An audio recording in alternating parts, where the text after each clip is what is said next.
Kasus kecelakaan maut mahasiswi Universitas Aisyah Yogyakarta, Ulfiah Fadilah Abdul, 21, mulai menemukan titik terang. Ulfiah meninggal dunia dalam kecelakaan yang terjadi pada Sabtu, 20 Juli 2024, malam. Kecelakaan tersebut terjadi ketika Ulfiah membonceng rekannya di Jalan Kusumanegara dini hari. Mereka menghindari dua orang yang berada di tengah jalan, salah satunya bersenjata tajam. Nahas, Ulfiah dan rekannya menabrak pembatas jalan. Ulfiah mengalami luka-luka parah dan meninggal dunia. Polisi pun memeriksa 3 rekaman CCTV dan 4 orang saksi untuk mengungkap identitas 2 orang yang satu di antaranya membawa sajam, lalu mengamuk di tengah Jalan Kusumanegara, Kota Yogyakarta, Sabtu, 20 Juli 2024, lalu.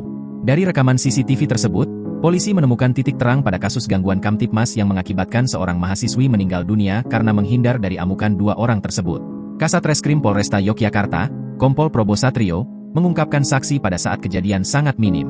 Pihaknya hanya mengandalkan rekaman kamera CCTV untuk mencari tahu 2 orang yang membuat resah pengguna jalan pada saat itu. Ia menjelaskan, dari 4 orang saksi yang telah diperiksa, beberapa di antaranya merupakan penghuni asrama mahasiswa yang berada di sekitaran TKP atau Jalan Kusumanegara. Meski demikian, polisi tidak ingin terburu-buru menetapkan tersangka dalam insiden tersebut.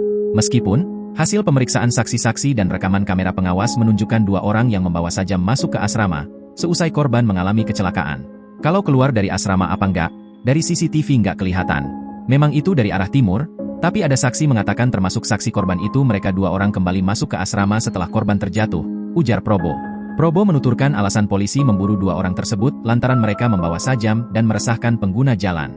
Dalam rekaman tersebut, seusai mengayunkan senjata tajam di tengah jalan hingga mengakibatkan pengendara terkejut, 2 orang tersebut masuk ke sebuah asrama yang berada tak jauh dari lokasi kejadian. Tetapi polisi belum cukup bukti untuk menyimpulkan bahwa terduga pelaku merupakan salah satu penghuni asrama yang dimaksud.